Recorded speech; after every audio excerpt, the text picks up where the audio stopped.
দল মত বয়স ধর্ম নির্বিশেষে সকল মানুষ ফুঁসে উঠছে ক্রোধে। দ্রোহের মিছিলে শরিক হচ্ছে সকল স্তরের, সকল শ্রেণীর, সকল বয়সের মানুষ। আমি তাদের অভিবাদন জানাই। প্রিয় সাংবাদিক বন্ধুরা, জাতির এক চরম ক্রান্তি লগ্নে আপনাদেরকে আজকে আমরা এখানে আমন্ত্রণ জানিয়েছি। বৈষম্য বিরোধী ছাত্র আন্দোলন তথা সাধারণ শিক্ষার্থীদের কোটা সংস্কার আন্দোলন দমন করতে গিয়ে আওয়ামী লীগ সরকার যে নিষ্ঠুরতা ও বর্বরতার আশ্রয় নিয়েছে তা উপমহাদেশের ইতিহাসে বিরল।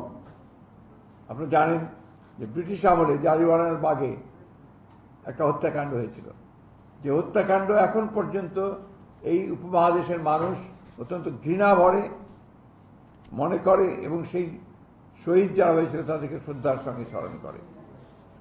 আমাদের ঢাকায় সারা দেশে যে হত্যাকাণ্ড হয়েছে তাকেও ছাড়িয়ে গেছে। ছাত্র আন্দোলন দমন করতে আইন শৃঙ্খলা বাহিনী, অন্যান্য নিরাপত্তা বাহিনী এবং ছাত্রলীগ, যুবলীগ সহ আওয়ামী লীগের সশস্ত্র ক্যাডাররা পাখি শিকারের মতো নির্বিচারে গুলি করে লাশের পর লাশের স্তূপ সৃষ্টি করেছে, ব্যাপক রক্তপাত ঘটিয়েছে, হাজার হাজার মানুষ গুলিবিদ্ধ আশঙ্কাজনক অবস্থায় আছেন।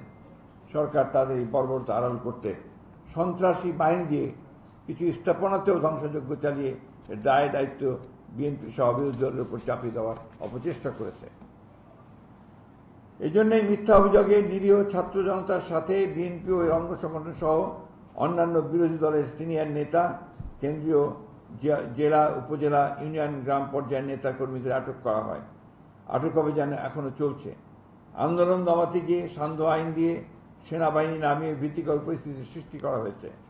সান্ধ্য আইনের মধ্যে রাতে বিভিন্ন এলাকায় ব্লক রেড দিয়ে নিরীহ ছাত্রসহ বিরোধী নেতা কর্মীদের গ্রেফতার করে তাদের ত্রাসের রাজত্ব কায়েম করা হয়েছে। আটক করতে গিয়ে বাসায়, বাড়িতে আইনশৃঙ্খলা রক্ষাকারী বাহিনী, ক্ষমতাসীন দলের ক্যাডাররা ছাত্র নেতা কর্মীদের পরিবার পরিজনের সাথে অসৌজন্যমূলক আচরণ করেছে, আসবাবপত্র ভাঙচুর করেছে এবং টাকা সহ মূল্যবান জিনিসপত্র লুটপাট করে নিয়ে গেছে। তাদেরকে না পেয়ে তাদের বাবা, ভাই ও অন্যান্যদের গ্রেপ্তার করে নিয়ে যাচ্ছে। চলছে গ্রেপ্তার, বাণিজ্য, চাঁদাবাজি। মূলত সাধারণ শিক্ষার্থীদের আন্দোলনে ফ্যাসিস্ট সরকারের হত্যাযজ্ঞ ও ধ্বংসযজ্ঞ আড়াল করতেই তথাকথিত তৃতীয় পক্ষ আবিষ্কারের জন্য সরকার বিরামহীন প্রচেষ্টা চালিয়ে যাচ্ছে, যা জনসাধারণ ঘৃণাভরে প্রত্যাখ্যান করেছে।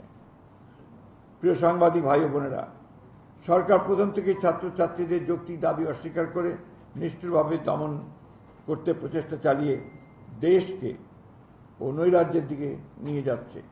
ছাত্র আন্দোলন বলপূর্বক দমন করতে রাষ্ট্রযন্ত্রকে ব্যবহার করে চলেছে নজিরবিহীন তৎপরতা। দেশে আজ অস্বাভাবিক পরিস্থিতি বিরাজ করছে। জনগণের উপর যুদ্ধ ঘোষণা করেছে সরকার। চারিদিকে শুধু অনিশ্চয়তা ও অস্থিরতা।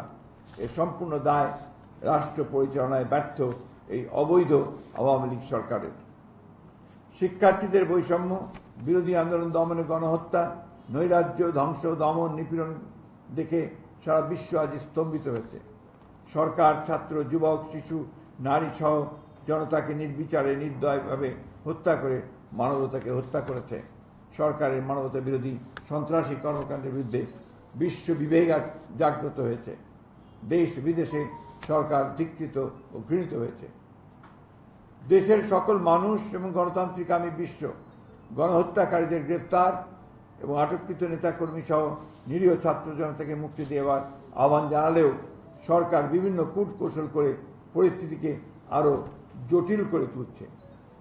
এসব দাবিতে ছাত্র জনতার কর্মসূচি বানচাল করতে সরকার আবারও নিরাপত্তা বাহিনী সহ ক্ষমতাসীন দলের নেতাকর্মীদেরকে ছাত্র জনতার উপর লেলিয়ে দিয়ে আরও হত্যা, নির্যাতন, দমন, নিপীড়ন অব্যাহত রেখেছে, যার ফলশ্রুতিতে সমগ্র দেশ আজ অগ্নিগর্ভ। শহর থেকে গ্রাম পর্যন্ত সকল জনপদ ছাত্র জনতার বিক্ষোভ, বিদ্রোহে মুখরিত। সমগ্র দেশের গণতান্ত্রিকামী মানুষ, সুশীল সমাজ, শিক্ষক, অভিভাবক, সাংবাদিক, আইনজীবী, লেখক, শিল্পী, সাহিত্যিক, শ্রমজীবী মানুষ সহ ধর্ম, বর্ণ, দলমত নির্বিশেষে সকল শ্রেণী পেশার মানুষ স্বৈরাচারী সরকারের বিরুদ্ধে ছাত্র জনতার আন্দোলনে সমর্থন দিয়ে সামিল হয়ে গণজাগরণের সৃষ্টি করেছে। গড়ে উঠেছে অভাবনীয় জাতীয় ঐক্য, জনগণের ঐক্য। সমগ্র দেশ আজ গণহত্যাকারী সরকারের বিরুদ্ধে একাট্টা।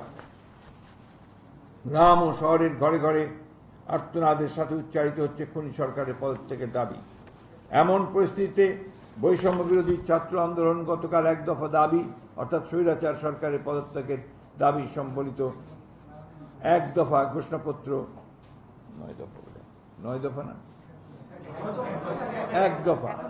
এক দফা ঘোষণাপত্র উত্থাপন করে। বাংলাদেশ জাতীয়তাবাদী দল বিএনপি সহ অন্যান্য রাজনৈতিক দল আগে থেকেই গণতন্ত্র হত্যাকারী, ভোটাধিকার সহ জনগণের মৌলিক অধিকার হরণকারী, জাতীয় স্বার্থ বিপন্নকারী, জনদুর্ভোগ সৃষ্টিকারী, লুটেরা, দুর্নীতিবাজ আওয়ামী সরকারের পদত্যাগের দাবিতে আন্দোলন করে আসছে। সেই আন্দোলন দমন করতে সরকার হত্যা, গুম, দমন, নিপীড়নের উশৃঙ্খলা চালিয়ে ফ্যাসিবাদী ও কর্তৃত্ববাদী দুঃশাসন কায়েম করার চেষ্টা করেছে।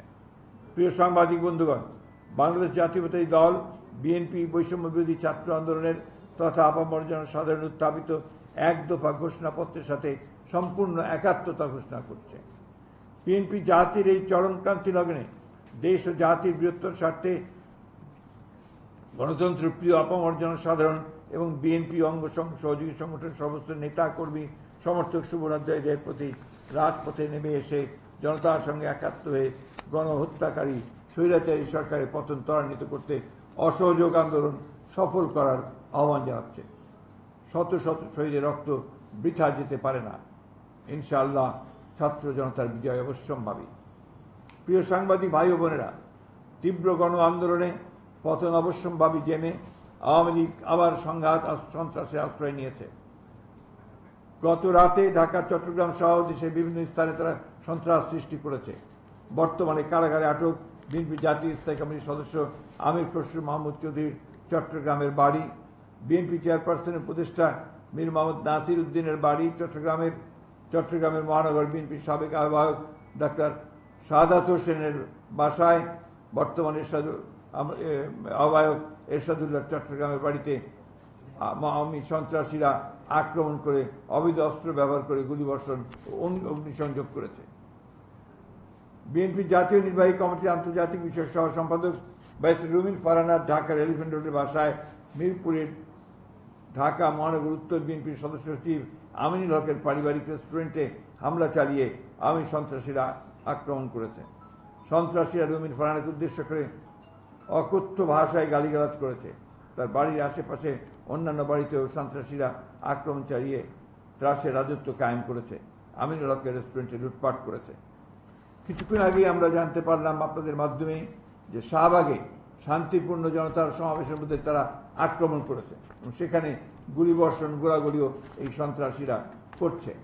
এর থেকে একটা জিনিস প্রমাণিত হয় যে এই সরকার একটা ত্রাস সৃষ্টি করে ছাত্রদের আন্দোলনকে দমন করে একটা নৈরাজ্য সৃষ্টি করতে চায় এবং দেশকে আবারও অন্ধকারের দিকে ঠেলে দিতে চায়।